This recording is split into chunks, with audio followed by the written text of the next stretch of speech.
Bonjour à tous, bienvenue sur ma chaîne Misogreen. Alors pour ma première vidéo, on se retrouve pour la vidéo des produits terminés. Donc on va commencer tout de suite avec le nettoyant visage de chez SkinCeuticals, le Blemish plus Age Cleansing Gel. Donc ce produit je ne le rachèterai pas tout simplement parce que la composition est vraiment pas terrible. Donc poubelle. Ensuite, c'est l'huile démaquillante de chez Akan, Promesse d'Éden. Donc c'est une huile démaquillante très agréable, assez fluide, qui s'émulsionne bien à l'eau, qui sent très bon la pomme, qui coûte même pas 20 €, que j'ai attrapée sur mon corner B. Donc celle-ci, je peux la racheter, juste elle peut piquer un petit peu les yeux pour ceux qui ont les yeux sensibles. Ensuite, une eau micellaire démaquillante de Floram. Donc celle-ci j'avais dû l'attraper à Naturalia ou à Bio c'est bon. Je la rachèterai pas, elle est efficace mais elle n'est pas très sensorielle. Voilà, donc je reprendrai pas. Ensuite, concernant les sérums, j'ai terminé le Superfood 360 sérum de chez Evolve Organic Beauty. Voilà, j'ai pas vu d'efficacité, il n'était pas désagréable non plus. Voilà, je l'appliquais le soir uniquement, mais je pense pas le racheter. Ensuite, le sérum Happy Hour de chez Léa Lani, que j'ai pareil trouvé chez mon corner B. Je l'utilisais donc le matin en deuxième sérum. Je ne le rachèterai pas. Là, je suis passée au sirène. J'apprécie beaucoup plus l'odeur du sirène. Ensuite, un autre sérum que j'ai terminé, c'est le Purity Serum Blemish de la marque S5. J'ai bien aimé ce sérum, bon, j'ai pas vu d'énormes actions sur mon acné. Mais bon, il était plutôt agréable à utiliser, donc je suis susceptible de le racheter plus tard.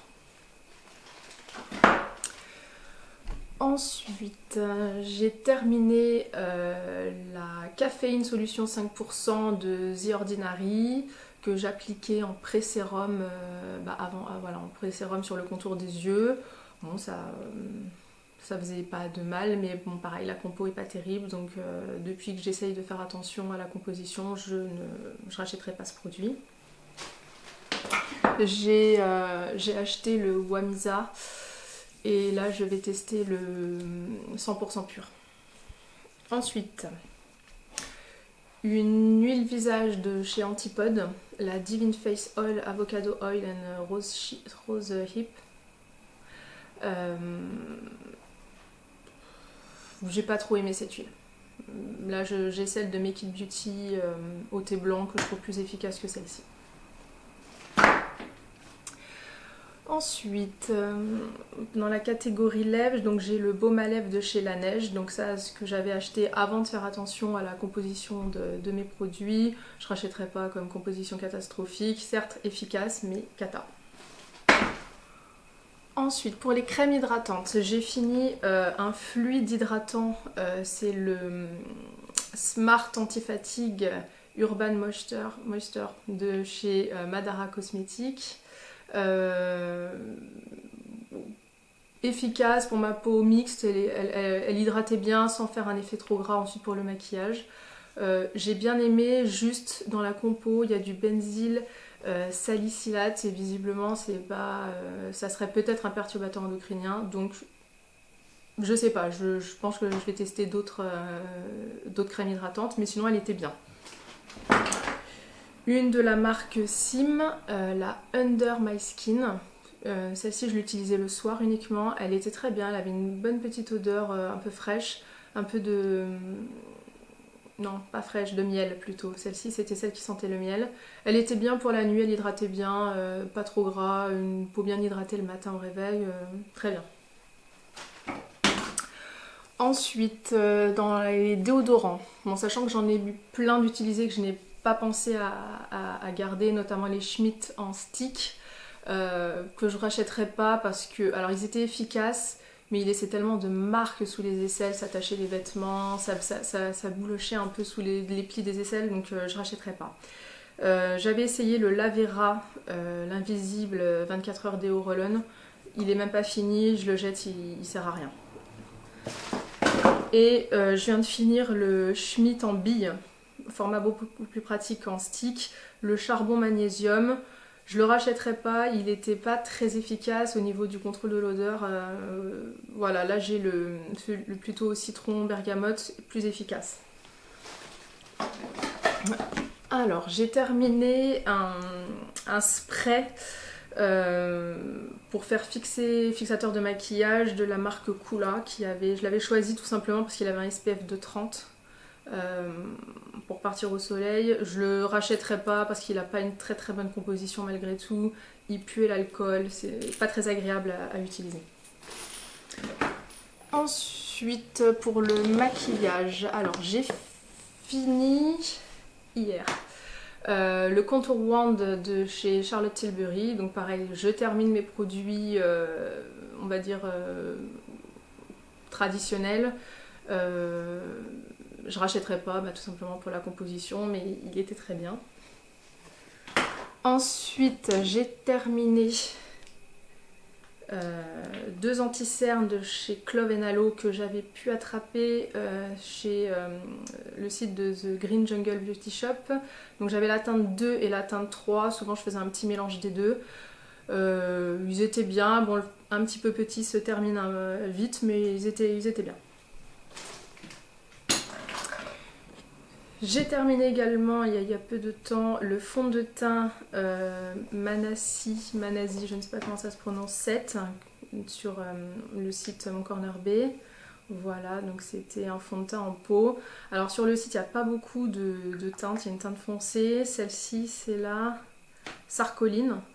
Donc voilà, j'avais un petit peu peur pour la teinte, finalement ça allait bien. J'avais pas eu besoin d'acheter celui qui faisait plus foncé ou le blanc pour éclaircir. Il était bien, j'ai la peau mixte qui brille, j'ai beaucoup d'acné, des taches d'imperfection. Il camouflait plutôt pas mal. Je le rachèterai, je pense. Il y avait juste l'odeur, il sentait un peu la terre. Voilà. Mais hormis ça, il était efficace. À l'appliquer, je l'appliquais au doigt par contre, et puis je tapotais au Beauty Blender à la fin. Il avait un beau fini. Et j'ai terminé le mascara de chez Lily Lolo. Franchement, grosse surprise. Très bon mascara pour même pas 20 €. Vraiment très bien, dure longtemps. Le seul petit défaut, c'est qu'il a tendance peut-être un tout petit peu à s'effriter.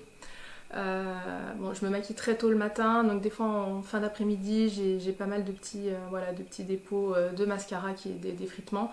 C'est le seul, mais un petit coup de pinceau, ça part. C'est le seul petit défaut. Sinon, il est très bien, il dure longtemps et surtout, il se démaquille super bien. Il n'y a pas besoin de frotter beaucoup à l'huile, c'est impeccable. Ensuite, les crèmes pour les mains. Donc là, j'en ai que deux. J'ai dû en utiliser beaucoup plus, mais c'est souvent les mêmes. La Vera, la crème des mains classique à l'huile d'amande bio et au beurre de karité. Et la Lagona, la Délicare, à l'aloe vera et à la verveine. Je tourne souvent avec ces deux tubes là parce que voilà, c'est au bio, c'est bon, au Naturalia du coin et j'en mets tout le temps. Donc un tube me fait une semaine à peu près, donc j'achète pas des crèmes pour les mains très onéreuses. Celles-ci c'est très bien, elles font très bien l'affaire. Donc ça je rachète, j'ai en ce moment la Lagona en utilisation. Ensuite, un gel douche que j'ai utilisé, c'est le Dr Bronner's aux agrumes et à l'orange. Rien à redire, j'avais peur qu'ils soient un peu décapants. Certes, j'avais vu des avis comme quoi les savons Dr Bronner's c'était un petit peu, voilà, un peu agressif, j'ai pas eu de soucis. Puis bon, ça sentait très bon les agrumes, donc oui, je pourrais racheter. Je vais juste en tester d'autres là, mais je pourrais racheter ce produit. Ensuite, une huile pour les cheveux de la marque Melvita. Donc j'ai les cheveux très très secs, très abîmés. Je fais des balayages donc ils sont sensibilisés. Aujourd'hui je les ai lissés, mais sinon je les lisse plus beaucoup. Mais j'ai fait un lissage brésilien et c'est vrai que ça les abîme énormément. Donc ils sont foutus de chez foutus. Donc j'utilise pas mal d'huile sur mes cheveux. J'en mets au moins 3-4 fois par jour. Je fais aussi des bains d'huile.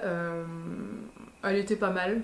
Après, j'en ai d'autres, je serais susceptible de retourner vers ce produit-là.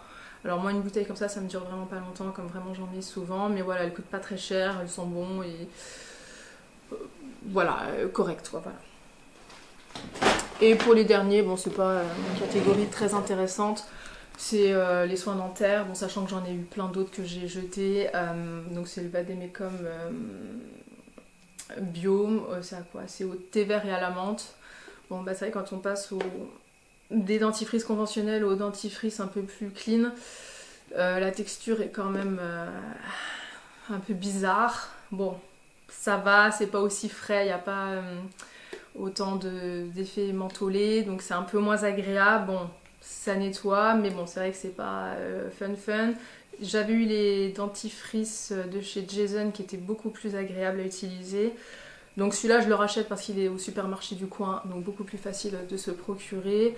Et ce bain de bouche-là, que je rachèterai pas parce que c'est... Bon, après la compo, c'est pas non plus cata, mais voilà, je suis passée sur un bio que j'ai bientôt fini et voilà, je resterai sur les bio.